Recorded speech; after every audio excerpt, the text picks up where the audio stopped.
कुरिन्थियों के नाम पौलुस प्रेरित की पहली पत्री अध्याय 10। हे भाइयों, मैं नहीं चाहता कि तुम इस बात से अज्ञात रहो कि हमारे सब बाप दादे बादल के नीचे थे और सब के सब समुद्र के बीच से पार हो गए, और सब ने बादल में और समुद्र में मूसा का बपतिस्मा लिया, और सब ने एक ही आत्मिक भोजन किया, और सब ने एक ही आत्मिक जल पिया, क्योंकि वे उस आत्मिक चट्टान से पीते थे जो उनके साथ साथ चलती थी, और वह चट्टान मसीह था। परंतु परमेश्वर उनमें के बहुतेरों से प्रसन्न न हुआ, इसलिए वे जंगल में ढेर हो गए। ये बातें हमारे लिए दृष्टांत ठहरी कि जैसे उन्होंने लालच किया वैसे हम बुरी वस्तुओं का लालच न करें, और न तुम मूरत पूजने वाले बनो जैसे कि उनमें से कितने बन गए थे। जैसा लिखा है कि लोग खाने पीने बैठे और खेलने कूदने उठे, और न हम व्यभिचार करें जैसा उनमें से कितनों ने किया, और एक दिन में 23,000 मर गए। और न हम प्रभु को परखें जैसा उनमें से कितनों ने किया और सांपों के द्वारा नाश किए गए। और न तुम कुड़कुड़ाओ जिस रीति से उनमें से कितने कुड़कुड़ाए और नाश करने वाले के द्वारा नाश किए गए। परंतु ये सब बातें जो उन पर पड़ी दृष्टांत की रीति पर थीं, और वे हमारी चेतावनी के लिए जो जगत के अंतिम समय में रहते हैं लिखी गई हैं।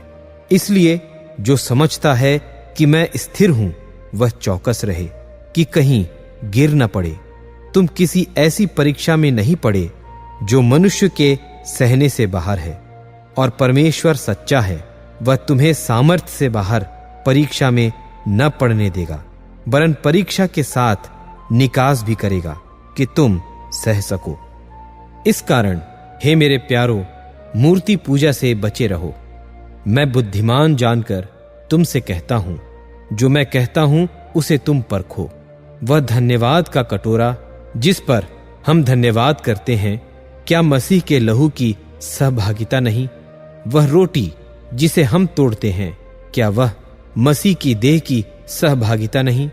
इसलिए कि एक ही रोटी है, सो हम भी जो बहुत हैं एक देह हैं, क्योंकि हम सब उसी एक रोटी में भागी होते हैं। जो शरीर के भाव से इस्राएली हैं उनको देखो, क्या बलिदानों के खाने वाले वेदी के सहभागी नहीं? फिर मैं क्या कहता हूं, क्या यह कि मूरत का बलिदान कुछ है या मूरत कुछ है? नहीं, वरन यह कि अन्य जाति जो बलिदान करते हैं वे परमेश्वर के लिए नहीं परंतु दुष्ट आत्माओं के लिए बलिदान करते हैं।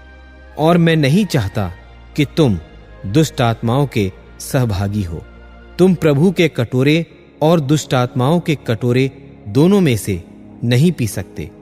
तुम प्रभु की मेज और दुष्ट आत्माओं की मेज दोनों के साझी नहीं हो सकते। क्या हम प्रभु को रिस दिलाते हैं? क्या हम उससे शक्तिमान हैं? सब वस्तुएं मेरे लिए उचित तो हैं, परंतु सब लाभ की नहीं। सब वस्तुएं मेरे लिए उचित तो हैं, परंतु सब वस्तुओं से उन्नति नहीं। कोई अपनी ही भलाई को न ढूंढे, वरन औरों की। जो कुछ कसाईयों के यहां बिकता है वह खाओ, और विवेक के कारण कुछ न पूछो, क्योंकि पृथ्वी और उसकी भरपूरी प्रभु की है।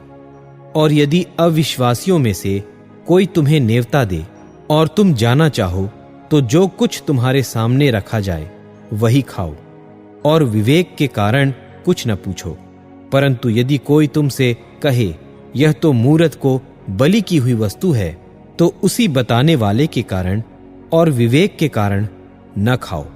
मेरा मतलब तेरा विवेक नहीं, परंतु उस दूसरे का। भला मेरी स्वतंत्रता दूसरे के विचार से क्यों परखी जाए?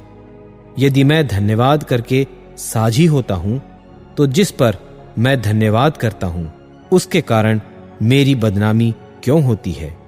सो तुम चाहे खाओ चाहे पियो, चाहे जो कुछ करो, सब कुछ परमेश्वर की महिमा के लिए करो। तुम न यहूदियों न यूनानियों और न परमेश्वर की कलीसिया के लिए ठोकर के कारण बनो। जैसा मैं भी सब बातों में सबको प्रसन्न रखता हूं और अपना नहीं परंतु बहुतों का लाभ ढूंढता हूं कि वे उद्धार पाएं।